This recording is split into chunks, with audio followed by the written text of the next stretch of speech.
The sun dipped lazily across the quiet suburban neighborhood, casting long golden streaks over perfectly trimmed lawns and freshly painted fences. To anyone driving past, this community looked like the very definition of order and peace.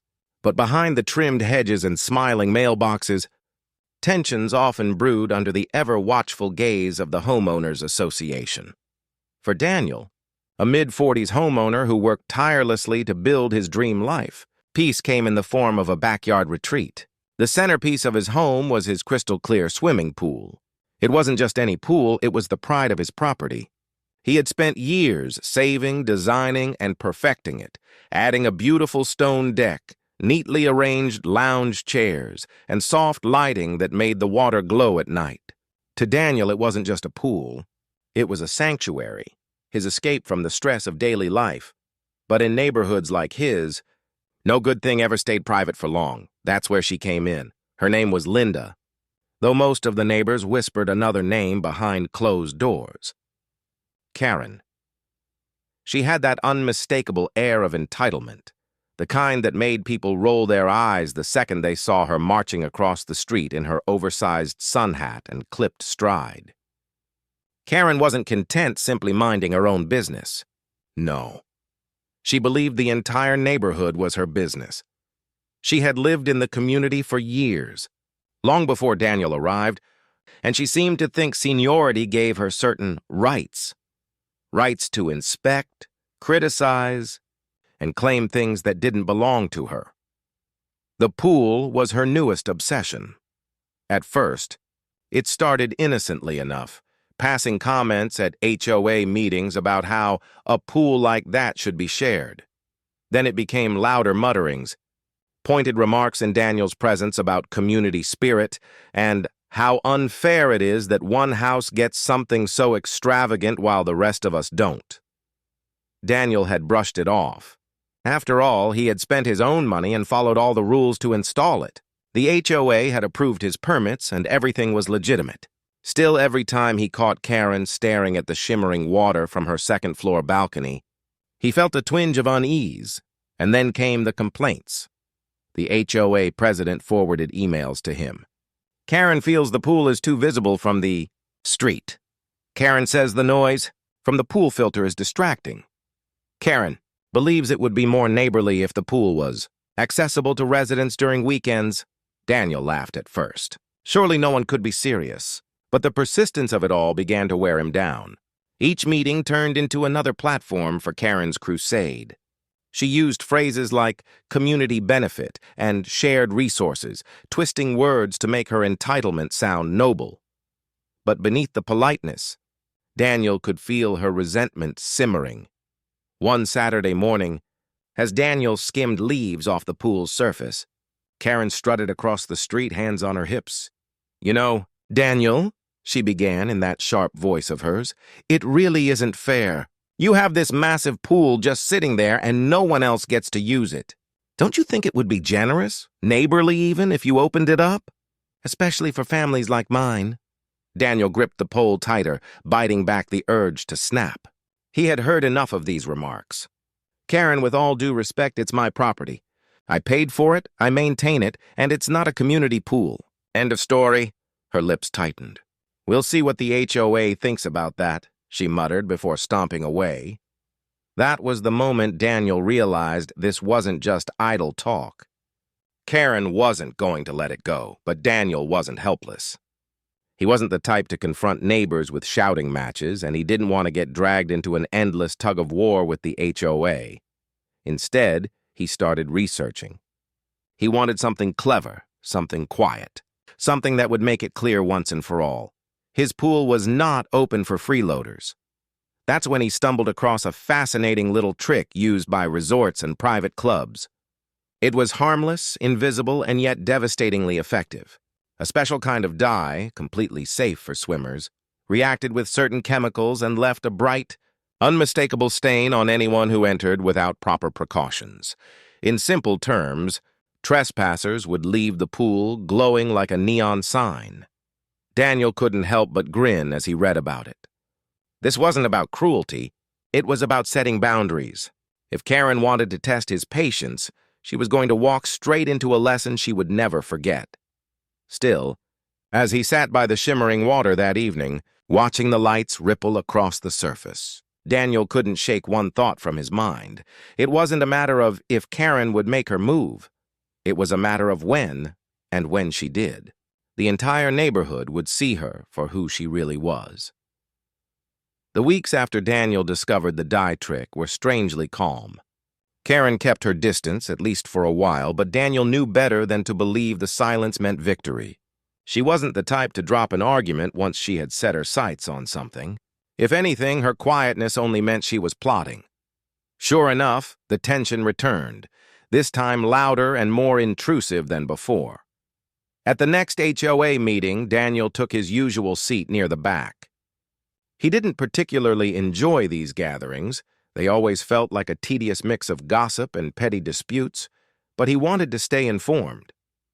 Before the meeting even began, Karen raised her hand, her nails tapping impatiently on the polished wooden table.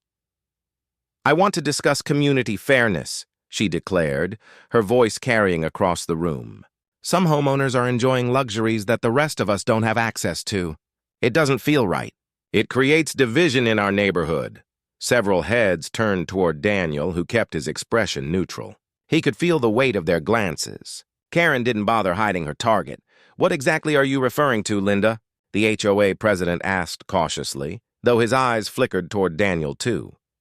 "The pool," she said bluntly. "It's practically flaunted every time we drive past. It's visible from the street, and my kids and other kids too see it every single day. They ask why they can't enjoy it like the rest of us. Honestly, it's cruel. If it's going to be such a public feature, shouldn't it be a shared one?" Daniel leaned back in his chair, folding his arms. He had half a mind to stand and explain himself, but he chose not to. This was Karen's performance, and if he interrupted now, she'd twist it into something bigger. Another board member spoke carefully. "Well, Linda, it is his private property.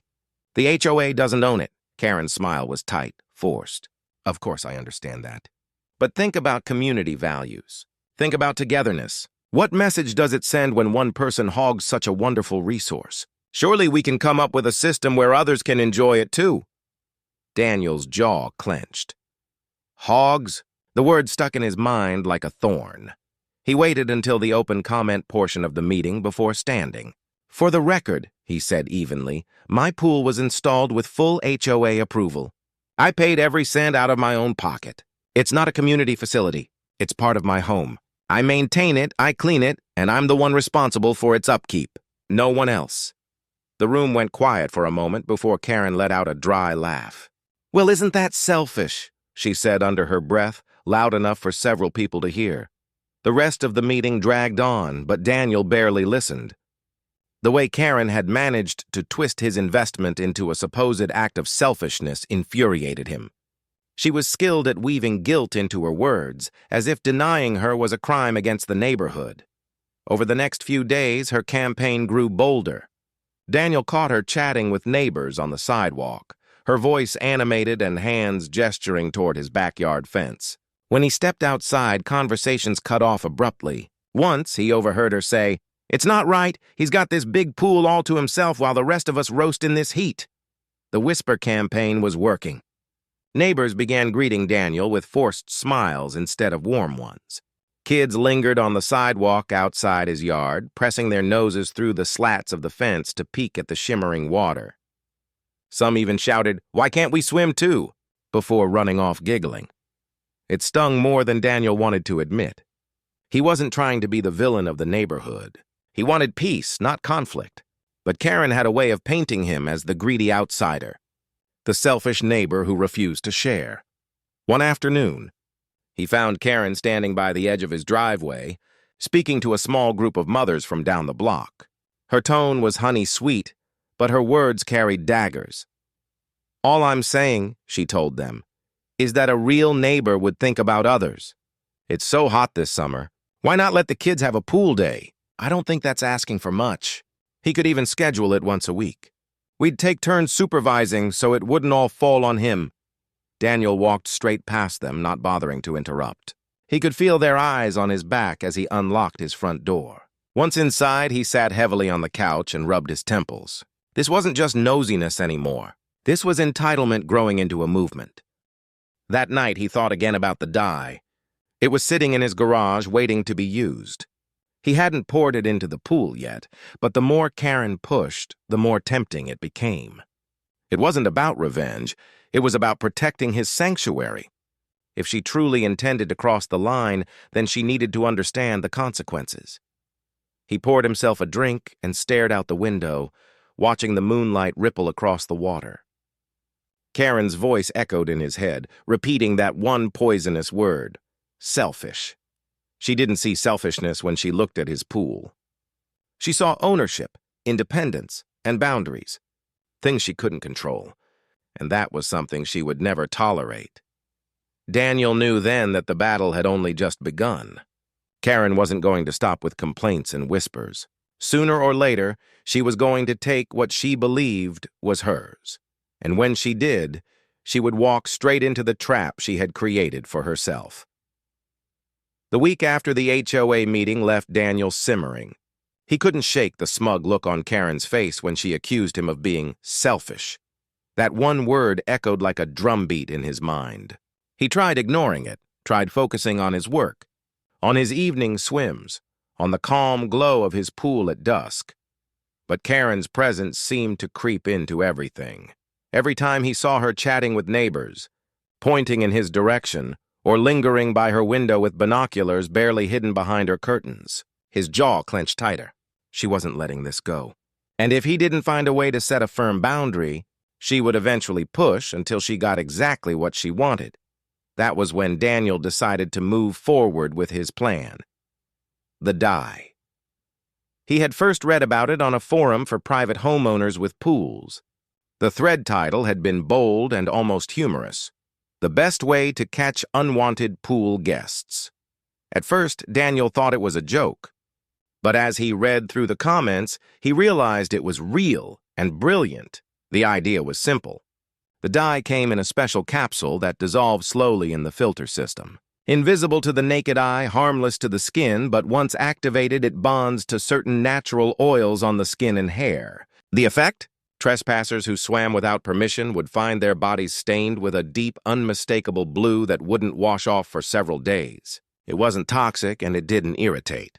It was simply embarrassing and permanent enough to make a statement.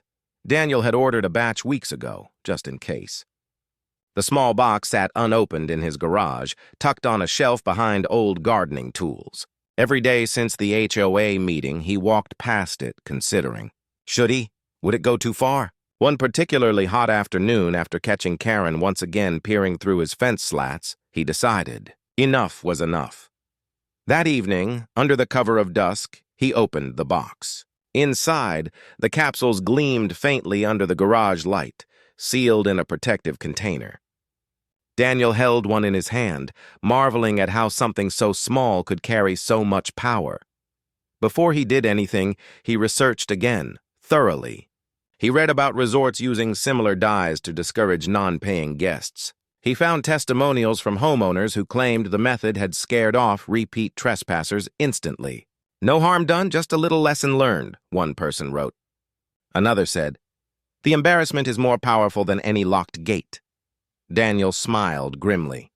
That was exactly what he needed. Still, he wasn't reckless. He tested a small amount in a bucket of water first, dipping his hand in cautiously. Hours later, his palm had a faint tint of blue, just as promised. It wasn't painful, it wasn't dangerous, but it was noticeable. That was all he needed. Later that night, he poured the capsule into the filter system, watching as it vanished beneath the surface with barely a ripple. To anyone looking, the pool appeared perfectly normal, sparkling, inviting, a shimmering oasis under the warm glow of the backyard lights. Only Daniel knew that beneath its beauty lay a hidden boundary marker, ready to expose anyone who dared cross it. For the first time in weeks, Daniel slept soundly, but his peace didn't last long. The very next morning, while sipping his coffee on the patio, he overheard voices from the sidewalk. Karen again. This time she wasn't alone. A couple of her friends, other parents from the neighborhood, stood with her, gesturing toward his yard. Their words floated clearly through the morning air. He doesn't even use it half the time, Karen was saying. Just sits there, sparkling away while the rest of us sweat. What's the point of having a pool if it's not for everyone? One of the women chuckled nervously.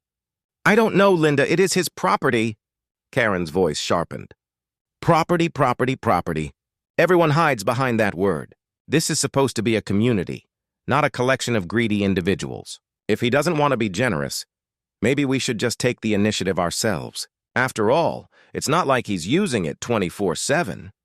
Daniel's grip tightened around his coffee mug. She wasn't even trying to be subtle anymore. The conversation ended soon after, the group dispersing with forced laughter. But Daniel's mind lingered on that one sentence. Maybe we should just take the initiative ourselves. It was a threat. Maybe not a direct one, but close enough. He had no doubt she was planting seeds in the minds of her friends, encouraging them to think of his property as theirs for the taking, and that meant the trap he had set was not just clever, it was necessary. Over the next few days, Daniel prepared carefully. He checked the filter, tested the water balance, and ensured the dye was fully integrated. He installed a small camera overlooking the pool, hidden behind a decorative lantern, just in case he needed evidence. Every evening he sat outside with a book, pretending to relax, but in truth, he was waiting for Karen's audacity to catch up with her ambition. The strange thing was, a part of him almost hoped she would try. After weeks of harassment, whispers, and accusations, he wanted her exposed. He wanted the neighborhood to see who she truly was, without him having to shout it from the rooftops. The dye would do all the talking for him. But as night fell and the water shimmered under the lights, Daniel felt a twinge of unease beneath his anticipation. He had no doubt Karen would eventually step into his pool. He just didn't know when or how many people she would bring with her. Either way, one thing was certain. When it happened, the entire neighborhood would be watching. The weekend arrived with a heat wave that seemed to melt the neighborhood into silence. Lawns shimmered under the sun. Asphalt radiated waves of heat, and even the cicadas seemed too exhausted to buzz. It was the perfect pool weather, the kind of sweltering day when Daniel would normally float on a lounger with a cold drink in hand. But that Saturday, he wasn't home. Daniel had promised a friend he'd help with some house repairs across town. He locked up carefully before leaving, patio gate secured, cameras recording, filter system humming quietly beneath the surface of the water. As he pulled out of the driveway, a small part of him wondered if today would be the day. Karen had been unusually quiet the past 2 days, and Daniel knew from experience that her silence wasn't peace. It was plotting. By mid-afternoon, the neighborhood began to stir. The heat drove people out of their stuffy houses, and soon the sound of laughter and chatter drifted across the cul-de-sac. But this time, it wasn't the usual kids' games or families grilling burgers. It was coming from Daniel's backyard. Karen had chosen her moment. She strutted across the street in oversized sunglasses, a wide straw hat perched on her head, and a cooler dragging behind her. With her were 3 guests, 2 women and a man, carrying towels, floaties, and bags of snacks. They looked like they were headed to a resort, not a neighbor's private yard. With a glance over her shoulder, Karen unlatched Daniel's side gate. She moved with practiced confidence as though she had every right to be there. Her guests hesitated for a moment, but when she waved them in with a breezy, "Don't worry, he doesn't mind," they followed. Within minutes, the quiet retreat Daniel had so carefully designed was transformed into chaos. Music blared from a portable speaker echoing across the neighborhood. Bags of chips and soda cans littered the deck. Karen's guests splashed loudly, shrieking as they dove into the cool water. Karen herself slid onto a lounge chair like a queen taking her throne. She dipped her feet into the water and leaned back, eyes closed, basking in her victory. "See?" she called over the music. "I told you it was perfect." He doesn't appreciate it, but we will. Several neighbors peeked out from their windows, curiosity sparked by the noise. A few even walked outside, lingering on their porches, watching. Some shook their heads in disbelief. Others whispered, not daring to intervene. Everyone knew Karen, everyone knew her audacity. But seeing her throw a private pool party in someone else's yard was bold, even for her. Inside the pool, the dye was already at work. At first it was subtle, just the faintest shimmer beneath the water's surface. A neighbor across the street, filming discreetly with her phone, noticed it before anyone else. The ripples seemed to glow faintly, a blue haze spreading slowly outward as the swimmers splashed. Karen, one of her guests, called nervously. "Is the water supposed to look like this?" Karen waved dismissively. "It's just the sun. Relax. He probably uses some fancy lighting system." But within minutes, the shimmer intensified. The clear water deepened to a rich, almost glowing blue. And when Karen's guests climbed out to grab drinks, gasps erupted from the neighbors watching. Their skin was stained. Arms, legs, even faces bore unmistakable blotches of bright cobalt blue. The man rubbed furiously at his chest with a towel, but the color didn't budge. One of the women shrieked as she saw her reflection in the sliding glass door. "Karen! What is happening?" Karen sat up sharply, her sunglasses sliding down her nose. At first, she tried to laugh it off. "It's probably just the chlorine, it'll wash off." But when she dipped her own arm into the pool and pulled it out, streaked with blue from elbow to wrist, her smile faltered. The scene spiraled into chaos. Guests scrambled for their belongings, dripping water across the stone deck. One knocked over the cooler, spilling melting ice and soda cans everywhere. Another shouted angrily at Karen, accusing her of lying about permission. Meanwhile, phones were out. Neighbors captured every second, the stained skin, the shrieking guests, Karen flailing in the middle of it all, barking excuses. The camera Daniel had installed recorded it too, quietly and steadily from its hidden perch.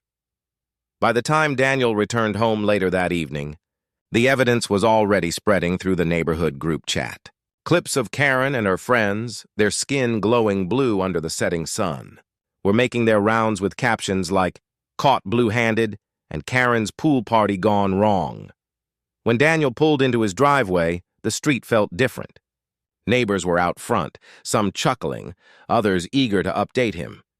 A teenager called out, "Hey, Mr. D, nice security system you got there," before darting away laughing. Daniel feigned surprise, though inside he felt a grim satisfaction. His pool sparkled in the twilight, perfectly calm. Perfectly untouched, except for the blue stains his unwelcome guests now carried as souvenirs. As he unloaded his tools, he caught sight of Karen across the street. Her hat was gone, her hair a mess, and faint streaks of blue still clung to her arms. She glared at him with narrowed eyes, but for the first time, she had no words. The trap had sprung, and the entire neighborhood had seen it, and Daniel knew this was only the beginning of the fallout. The sun was just beginning to dip below the rooftops when Daniel parked his truck. He hadn't even reached the front door before a neighbor approached, barely containing her laughter. "Daniel," she said between chuckles, "you're not going to believe what happened while you were gone." Daniel raised an eyebrow, playing it cool. "Oh, something with the HOA again?" The woman grinned and gestured toward her phone. "See for yourself." On the screen was a video, grainy but clear enough to show Karen and her 3 guests in his backyard. The water shimmered in a glowing blue haze. One guest climbed out, dripping wet, his arms streaked bright cobalt. He screamed something unintelligible as the camera shook from the laughter of the person filming. Then the camera turned to Karen herself, still lounging on the chair, but staring at her hands in horror as the color crept across her skin. Daniel watched silently, though inside, his heart was pounding with satisfaction. By the time he finally stepped into his house, his phone was buzzing nonstop with notifications. The neighborhood group chat was flooded with videos, memes, and snide captions. One neighbor had posted, "When the HOA queen tries to rule the pool, and the pool rules her." Another added, "Blue Karen sighting confirmed." The story was spreading faster than wildfire. Meanwhile, across the street, Karen was in damage control mode. Her guests, humiliated and furious, had stormed out of Daniel's yard as soon as the dye revealed itself. One woman shouted, "You said it was fine, Linda! You said he wouldn't care!" The man had cursed loudly before retreating to his car, muttering that he'd never live this down. They drove away with stained arms, faces, and legs glowing like neon signs. But Karen wasn't so lucky. The dye had seeped deep into her skin, leaving streaks along her forearms and blotches across her shins. Even her neck bore faint streaks where she had dipped her feet and splashed herself. And worst of all, she couldn't hide it. Not from her neighbors, not from the HOA, and certainly not from the internet. She tried, of course. Karen stormed into the next HOA emergency meeting 2 days late, wearing a long-sleeved blouse despite the sweltering heat. A silk scarf covered her neck. Oversized sunglasses hid half her face, and yet the faint blue tinge along her wrists peeked through every time she gestured angrily. "This is unacceptable," she barked, slamming her hands on the table. "He booby-trapped his pool. He poisoned us." The board members shifted uncomfortably. One cleared his throat. "Linda, from what we understand, it wasn't poison. The dye is harmless. In fact, I looked it up myself. It's commonly used in resorts to prevent trespassing. Perfectly legal." Karen's voice rose. "Legal or not, he humiliated me. Do you know how it feels to be filmed, laughed at, ridiculed by everyone? I can't go to the grocery store without people staring." From the back of the room, someone muttered, "Maybe don't trespass then." The room broke into muffled snickers. Karen's face reddened beneath the layers of blue still clinging faintly to her cheeks. "This is harassment. The HOA needs to fine him, punish him, something." The president folded his hands calmly. "Linda, you entered his property without permission, with guests, while he wasn't home. That's a violation of both HOA policy and local law. If anything, you should be grateful Daniel hasn't pressed charges." A heavy silence settled over the room. Karen sputtered, her voice faltering. But... For once, she had no comeback. Daniel sat quietly through the meeting, saying little. He didn't need to. The dye had spoken for him louder than any argument ever could. Every whisper in the room, every stifled laugh at Karen's expense, every sympathetic glance in his direction told him the tide had turned. He wasn't the selfish neighbor anymore. He was the homeowner who had stood his ground against entitlement. After the meeting, as people filed out, one of the board members leaned toward him. "Smart move with the dye," he said with a wink. "Not exactly conventional, but effective." Daniel only smiled. The fallout didn't stop there. Over the next week, Karen found herself increasingly isolated. Neighbors avoided her when she tried to corner them for conversations. Parents who once nodded politely now crossed the street to steer clear. Kids pointed and laughed at her faintly stained hands, whispering, "Smurf lady," before their parents hurried them along. Even her allies, the few who had sympathized with her fairness argument, distanced themselves. No one wanted to be associated with the blue scandal. Karen's embarrassment was complete. And the best part? Daniel hadn't raised his voice once. He hadn't shouted, argued, or resorted to ugly confrontations. He had simply set a quiet boundary and let Karen expose herself. Literally. For the first time in months, Daniel sat by his pool one evening with a glass of iced tea, the water glowing peacefully under the lights. He leaned back, savoring the quiet. No yelling, no gossip, no entitled demands. Just stillness. But as he watched the surface ripple gently in the breeze, he couldn't help but think, this wasn't over for Karen. People like her didn't learn easily.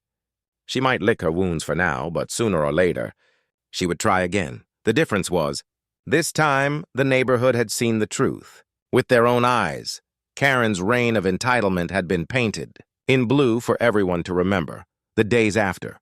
The pool incident were some of the most unusual Daniel had ever experienced in the neighborhood. For years, Karen had been the loudest voice on the block, the one who shaped conversations, rallied complaints, and twisted narratives until she got her way. But now she was strangely quiet, not because she had given up, but because she was plotting how to recover her reputation. Daniel saw her the morning after the HOA meeting. She was in her driveway, scrubbing furiously at her arms with a rough sponge. The faint blue tint was still visible on her skin, though it had faded slightly. Her frustration echoed across the street as she muttered under her breath. When she noticed Daniel watching, she straightened, forcing a glare that was meant to intimidate, but instead looked desperate. He simply raised his coffee cup in a silent toast and went back inside.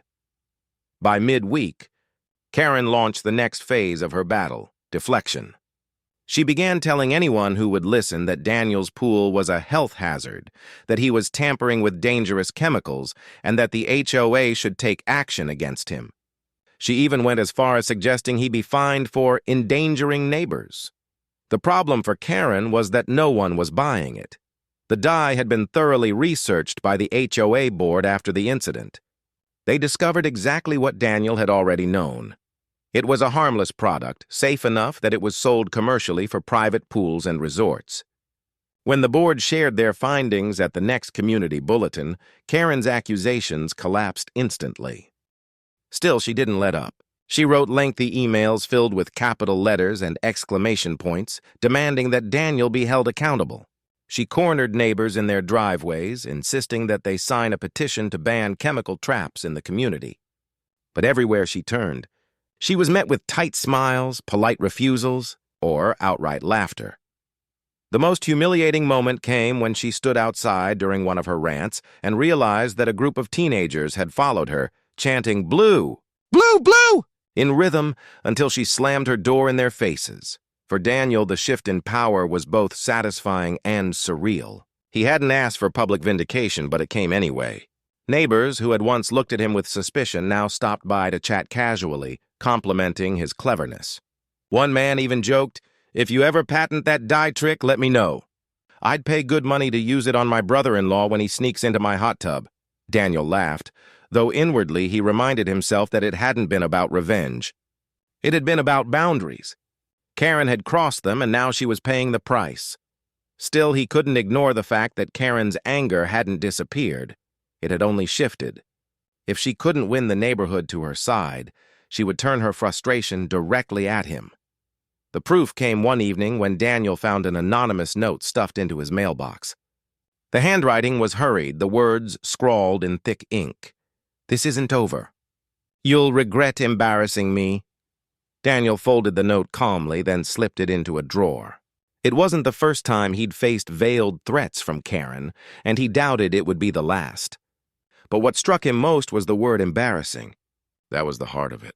Karen could live with arguments. She could survive disputes, but public humiliation that she could never forgive. Meanwhile, the HOA found itself in an awkward position. For months, Karen had dominated their meetings with her complaints, her community fairness speeches, and her constant nitpicking.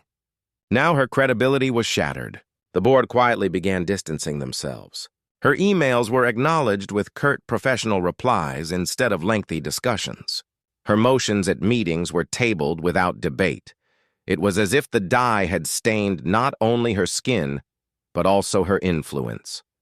And yet, Daniel didn't feel triumphant in the way he expected. Watching her flail for control felt more like observing a cornered animal than defeating an enemy.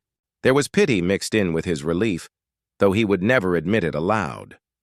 The real victory was the calm that returned to his life.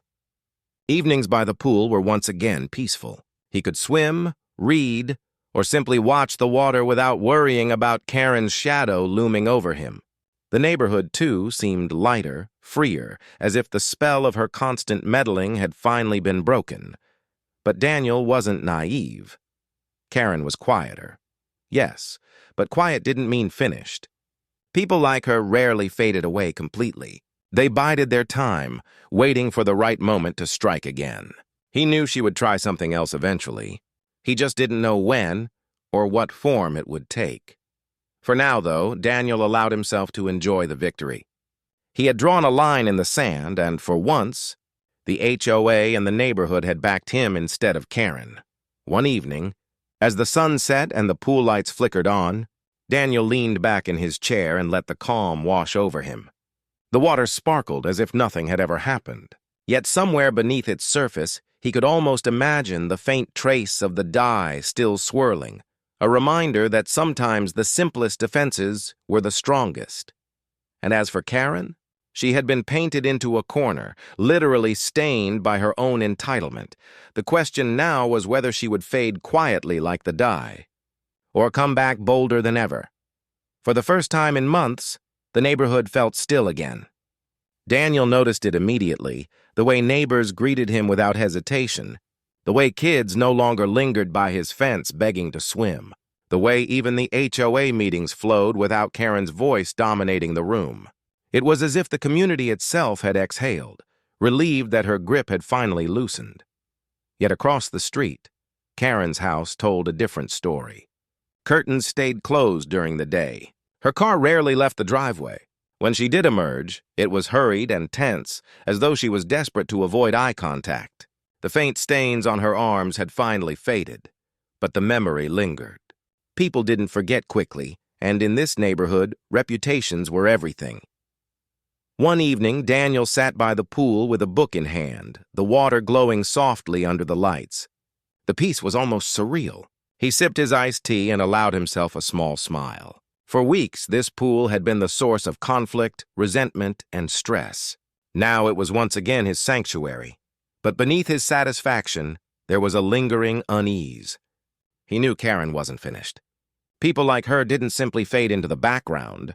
They thrived on control, and when stripped of it, they either rebuilt it or lashed out. Sure enough, one afternoon a package arrived on his doorstep. No return address, no note. Inside was a set of pamphlets titled "The Dangers of Chemical Exposure." Daniel shook his head, chuckling. The passive-aggressive jab was almost laughable. He tossed the pamphlet straight into the recycling bin. It was clear she hadn't let go. But it was equally clear that the neighborhood no longer listened to her.